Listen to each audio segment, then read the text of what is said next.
Hey guys, welcome to the Daily Word Bible Study, plain and simple book by book, chapter by chapter, and verse by verse study through the entire Bible. Currently, we are in the last chapter of Jeremiah, chapter 52.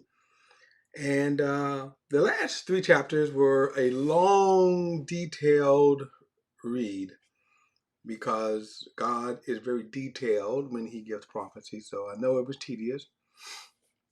Um, and um, and one of the things when you're going through scripture and reading, and you come to chapters like that, they do slow down. And again, it's because it's like God will go through a lot of detail, right? So, and that's what you see right here. In other words, He just won't say, "I'm going to judge Babylon." So again, if I use this space that you see right here, and God says, okay, I'm going to judge this room. I'm going to destroy this room. First, I'm going to deport Lynn out of the room. You know, the police are going to come in and shackle. And then they're going to destroy the blind. They're going to take every book out of, and they may list every one of the books. And he's going to say, he's going to take all the stuff, and you see this file here in my, and this book, it goes through great detail, right? That, okay, it's not that interesting to us whether, I give you all the details of all the books that I'm going to destroy. Now, it could be, again, God is saying, I'm going to destroy all of these books that are dear to you. I'm going to take everything out of here that's dear to you. And so this is the pride of Babylon. He says he's going to destroy, and he gives great detail. Again, it'd be like if God was to say, I'm going to destroy the United States, and then list in detail all of the pride, uh, all of the pride. So, um, uh, so in this last chapter here, let's go through it. This is a review of the fall. Okay, so it's going to be a rough read because we're going to uh, see all that God had prophesied. He's going to review. Now, let me just say he's going to start with the king of Zedekiah. And as you can see here, this chart of the kings of Israel. And as you can see on the right side, the Assyrian captivity had happened approximately 80 years before. Zedekiah being the last king, we did study. We went through that time when Zedekiah had came to.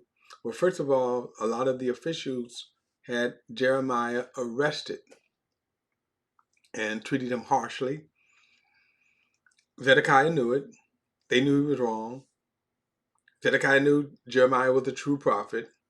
And unlike all of his advisors and the other false prophets, he came to Jeremiah and asked as Nebuchadnezzar was closing in. That is the most amazing thing about this too, is that remember Zedekiah, he knew that Jeremiah was prophesying the word of the Lord, but he would listen to his officials.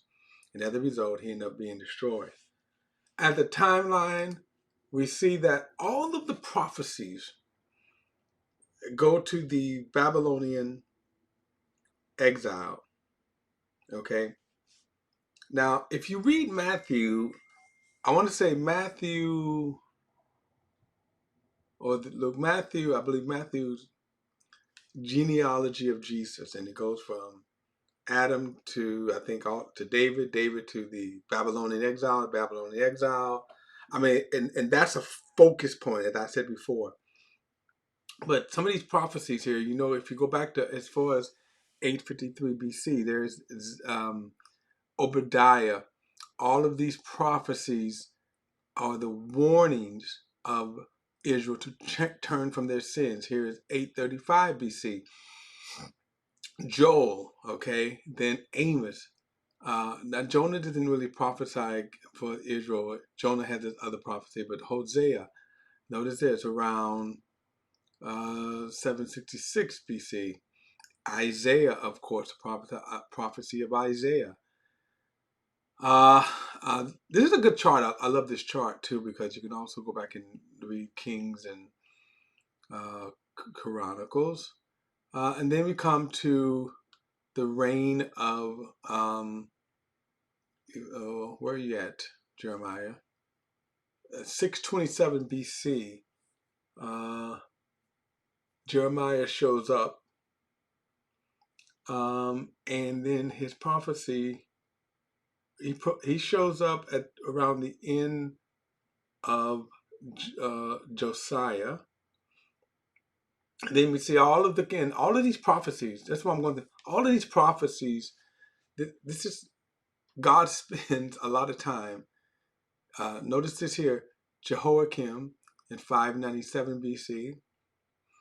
Zedekiah, the last king, he takes his reign over in 597 BC. And then you see all these prophecies again, which we read, right? Which was the last. Notice these prophecies is dated around 594 BC, and then the fall of Jerusalem is 586 BC. And let me bring that up here. The fall is 586 BC. 86 BC. Some scholars will say 590 BC. I'm not a scholar, so I have no, you know.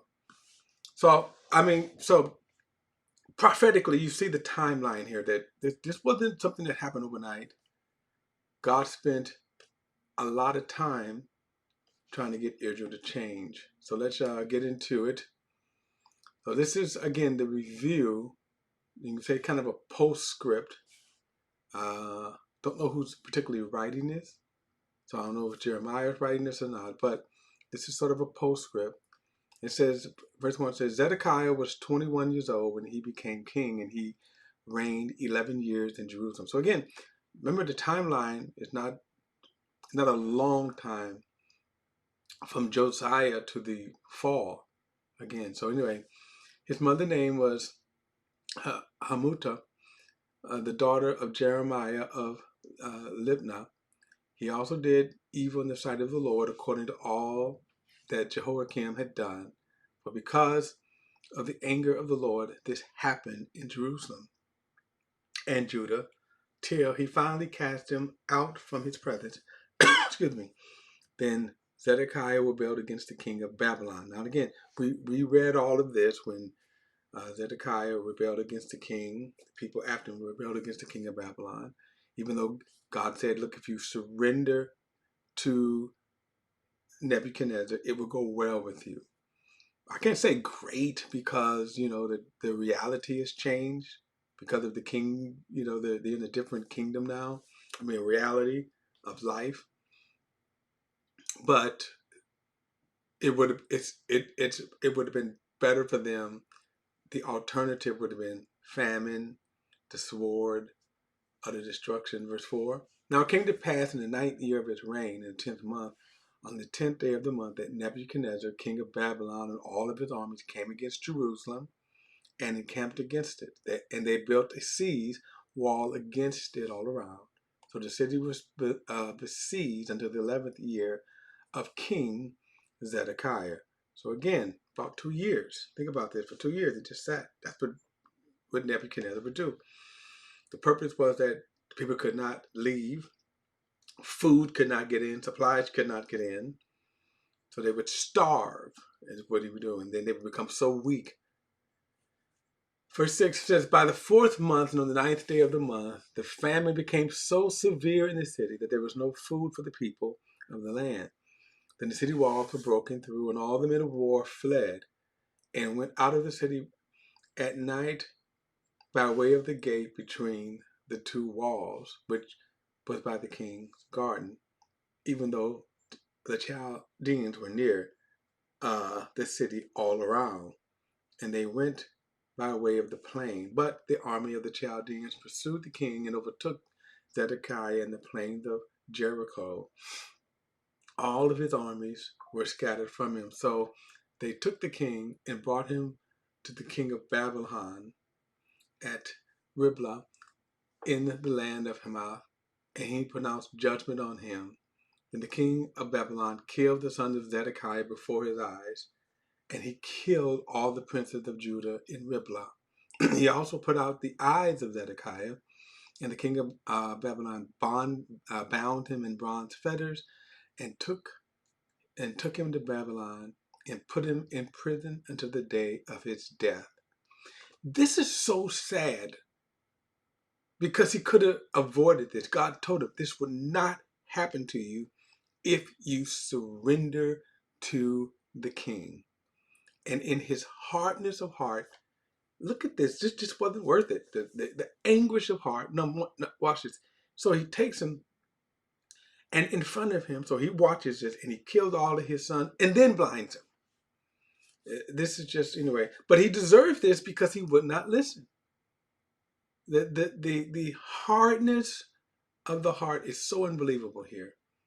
Verse 12. Now in the 5th month, on the 10th day of the month, which was the 19th year of King Nebuchadnezzar, king of Babylon, Nebuzaradan, the captain of the guard, who served the king of Babylon, came to Jerusalem. He burned the house of the Lord and the king's house, and all of the house of Jerusalem, that is, all the house of the great, he burned with fire. And all the armies of the Chaldeans who were with the captain of the guard broke down the walls, all the walls of Jerusalem, all around.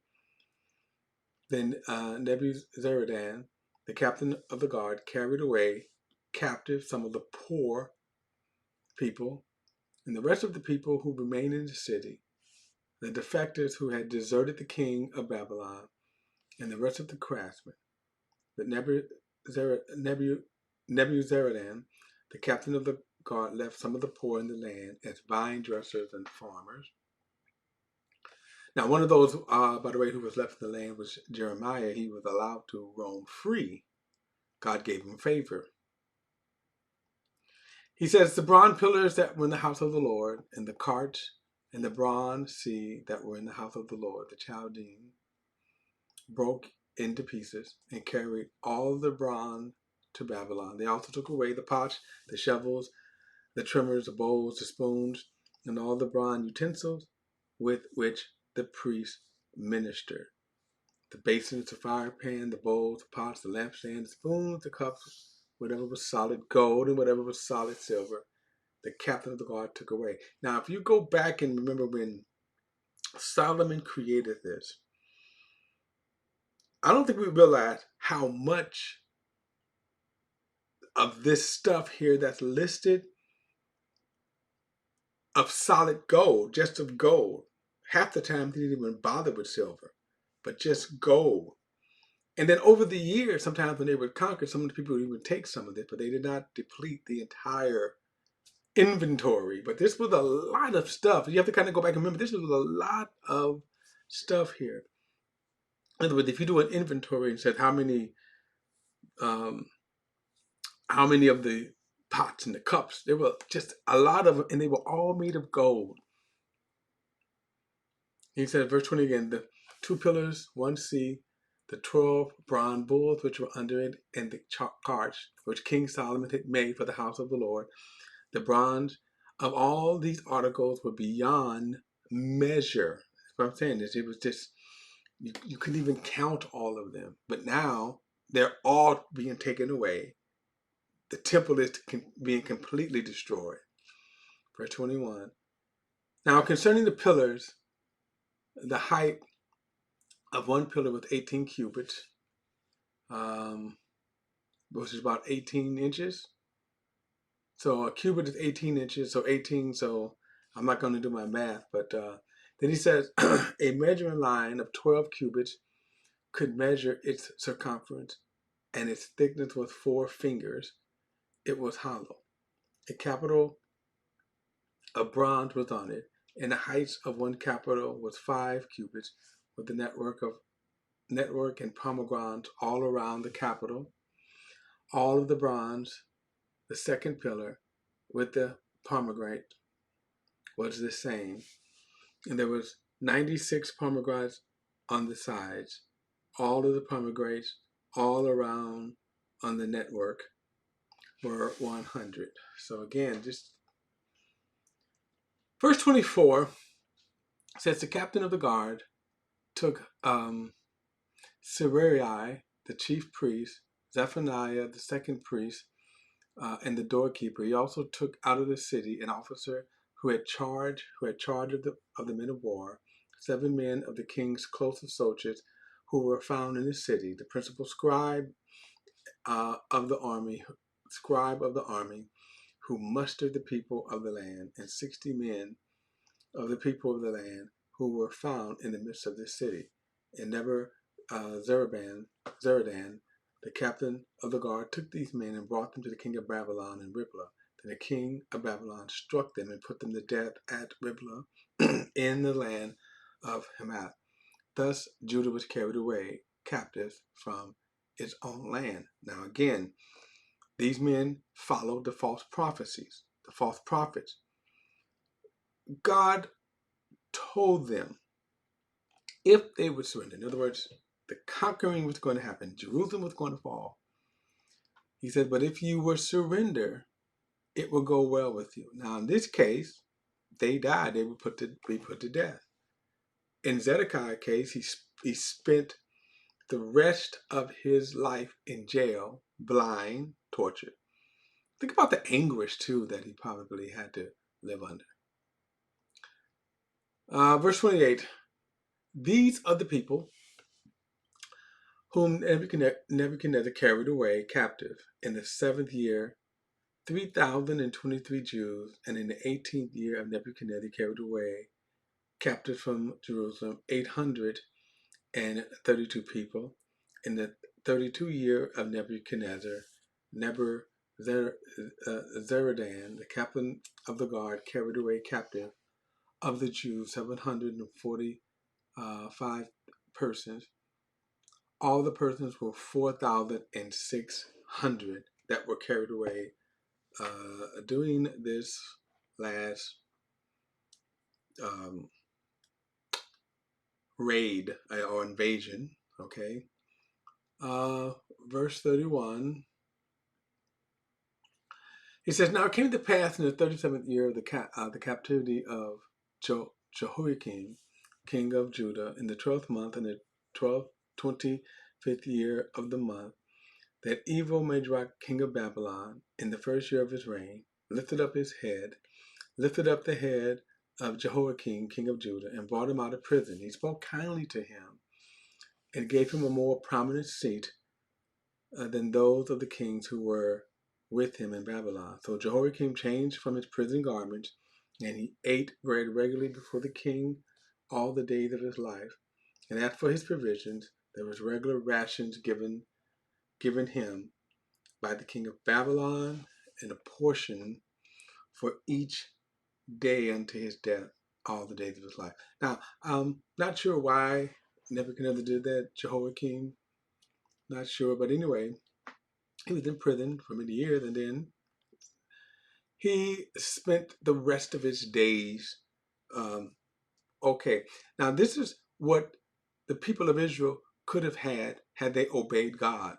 In other words, God said to them, if you would surrender to the king of Babylon, it would go well with you. Now, many people did. Many of the Jews who did surrender, it went well with them. And of course, what we mean by when it goes well with them, what we mean by that is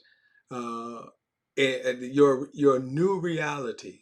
In other words, there was still anguish of heart because the people of Israel are now out of their land. They're no longer free in their customs. But of course, had they repented, God would have spared them. God would have spared them. Had they listened to the prayer of Abraham when he prayed for Lot, God said, if I find 50 righteous persons in the city of Sodom and Gomorrah, I will spare the city for the righteous people. The Jews just would not listen. They would not listen. So the anguish that they experienced by being deported, by having their land destroyed, was their own doing because they did not listen to God. And then those who did listen, They did surrender. They were taken to Babylon, and at least in their new reality, they did okay. All right. All right, guys, that is the book of Jeremiah. Now, the next book is going to be the book of Lamentations. I'll get more into details with that book. But basically, that book is just simply God lamenting the destruction. It's one book just lamenting destruction. All right, guys, don't forget to like and share this video and subscribe to BP, the Bible Perspective. And as always, if you have a thought or comment, add it to the comment section below. All comments are welcome, and I'll see you in the next study.